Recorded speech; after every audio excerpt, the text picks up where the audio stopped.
What's going on, boys and girls? Yeah, it was just a matter of time before this Vlahovic thing blew over. As I said, never at any one point did I see that the player was interested in coming to the club.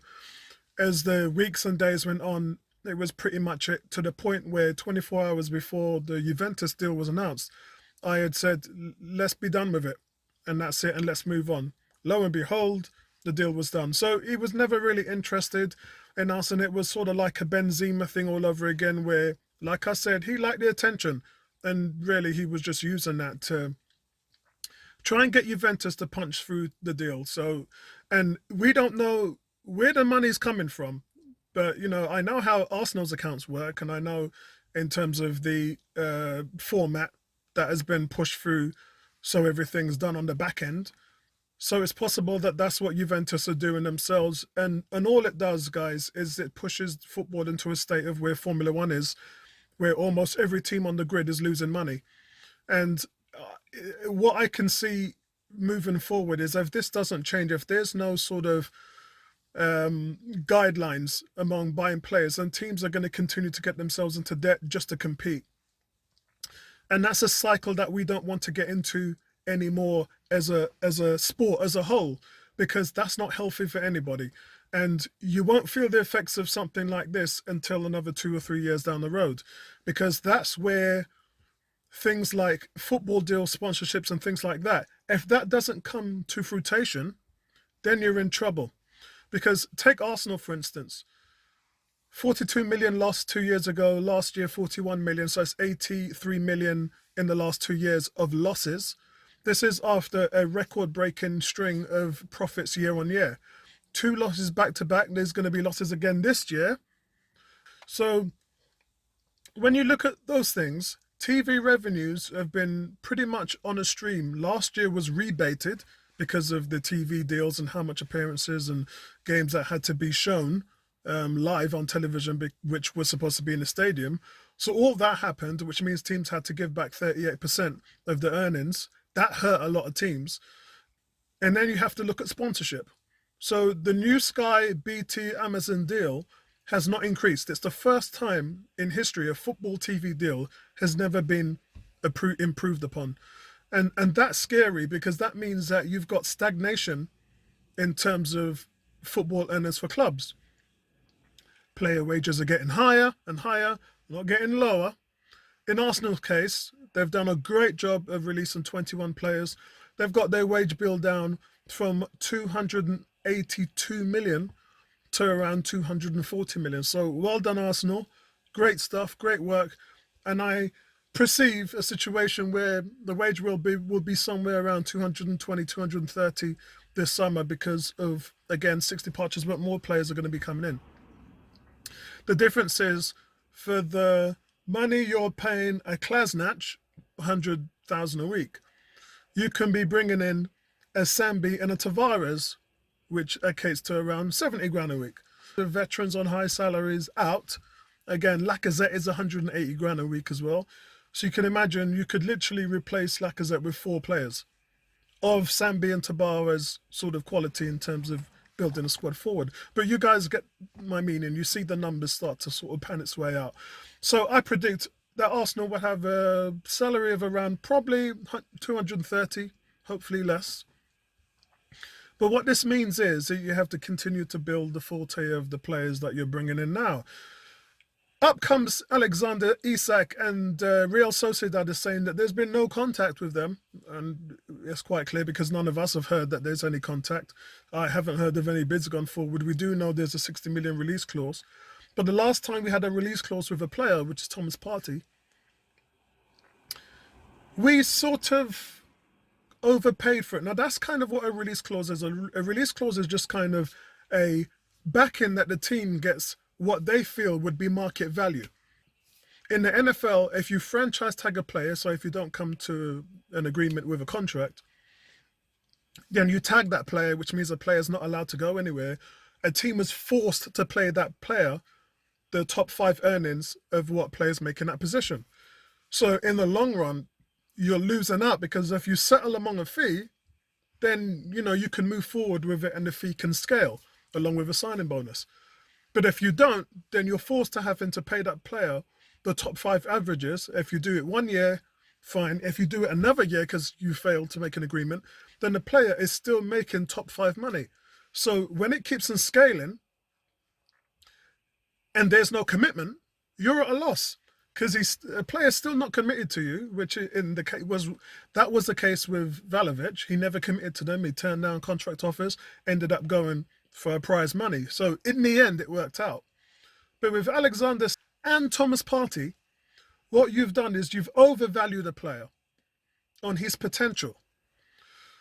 More so on Isak than Partey. But 50 million for Partey, I would have thought Partey would have probably been worth somewhere around the 30, 35 million. But the compensation was in place, and Atletico Madrid was not wavering from it. And fair play to them. And don't get me wrong, if Partey turns out to fulfill consistency in his role, then he'll probably be worth it. But at the moment now, that's questionable. Alexander Isak, 60 million, as a little bit more than what we paid for Lacazette, and about the same as what we paid for Aubameyang. The difference is Aubameyang and Lacazette were banging in 30, 40 goals a season. Alexander Isak isn't banging in them kind of goals. So what you're talking about is, look, let's be fair. What I'm trying to say is he ain't worth 60 million. Yeah? Tops, he's worth 40. And you're paying for potential. This is why we saw the likes of Iwobi, Oxlade-Chamberlain, all of those players were bought on potential. So if you get yourself into a situation now where you're paying 60 million euros for Isak, I think that's quite a lot. Personally, I think it is. So Arsenal are in negotiations to try and talk the deal down to a more affordable approach. And if they get somewhere between 40 or 45, then that would be acceptable. And then I would definitely pull the trigger on the deal. But where it is now, if you go with 60 million, that's just looking desperate. And they are desperate. But it's just something that I wouldn't do. And we all saw, guys, from the Euros, how much of a player he is. And you're talking about old-up play, you're talking about two-footed, you're talking about ball skills and all them kind of things. He can do that all. He can do everything. He's 22 years old, he's 6'4". He's a presence in the box. And a presence is something that Lacazette is not. So, good luck to Arsenal. You've got a week to pull it off. So here's hoping that that happens. Also, the team has been in contact with Ruben Neves again, his agent, who they were talking to quite a bit last summer. And as you know, Xhaka was brought back. Solution hasn't worked, regardless of what any one of you guys are saying. If you talk about where he is in terms of ranking with the Premier League midfielders in his position, he's still ranked at the bottom of the league. That's never changed. So unless you change or upgrade that position, you're not going to improve, and that's your weakest area. So Ruben Neves has been talked about, who I'm a big fan of. 8 goals in the last 2 seasons, more tackles, more passes intercepted, more duels won than Xhaka. He pretty much beats Xhaka in every category. And I think that that's something you've got to do because he's Premiership ready. He knows the system. But what would that do to Wolves? Because Wolves is the danger in the league right now. Wolves is the wolf in sheep's clothing for that European top 6 spot. They really are. And I had thought we had a good chance of beating them when the game was cancelled previously before. Now we're playing them next month. I don't think that we got a good chance of beating Wolves. Wolves look really solid right now. And for me, I would definitely, if it's 30, 35 million, I would definitely pull the trigger on that because you need to have somebody to play next to Thomas Partey. I would definitely pull the trigger on that and then say goodbye to Xhaka. And so let's hope that something like that can be done. If not this month, then in the summer. But I think that that's where we are, guys. Nothing right now is really close. I know there's talk of the striker from the US and the goalkeeper from the US, but all those things are still in negotiation stages. A lot of fans, I've noticed, have started wavering towards Aubameyang's side in terms of him being rooted out of the team and not being allowed to Dubai. Guys, this is what I don't understand about the whole situation. So time and time again, he's broken protocol. This frustrates players because everyone's turning up on time. As a manager, I know what it's like when I say 8 o'clock for a meeting or 9 o'clock for a meeting and everybody turns up and you always got one guy who walks in through the door late. Yeah, that falls on the manager. Yeah, that means you're not keeping your house in order. because that's where things start to slack and let go. And if you give these people an inch, they'll take a mile. And while he took the piss, and while it might be harsh for some people to say his treatment has gone too far, there are other factors which we don't know happening behind closed doors. A lot of rumours, which I'm not going to go into, but all I can say is that when you do something wrong at Arsenal, because of the culture change, you're not going to get away with it. You'll get a warning, and he has been warned once or twice, and he hasn't changed from that warning. Aubameyang's gone back and done the same thing. And this is something which Tuchel talked about, which he was doing in Germany. He's coming late for meetings, and, you know, certain things that just wasn't at the level of where the manager wanted. But because he was scoring all those goals, you let it slide. Performance is everything. Because if Aubameyang was scoring in the top echelon of the Premier League, then they wouldn't even look at it. But when his performances were 3 out of 10s and he was dropping off and not scoring and missing chances and all of that, ampled with the lack of ethics in his behaviour and his timekeeping, and that doesn't bode well. And it doesn't certainly set up a 350 grand a week player. It doesn't certainly say that this is something we should be paying a player. This is something a captain should be doing. Remember, first in, last out? A captain is not last in and first out. And I think that that's where it was getting with Aubameyang. But anyway, that situation will sort itself out. Arsenal are looking for a striker. They have to find 2. In fact, they have to find 3.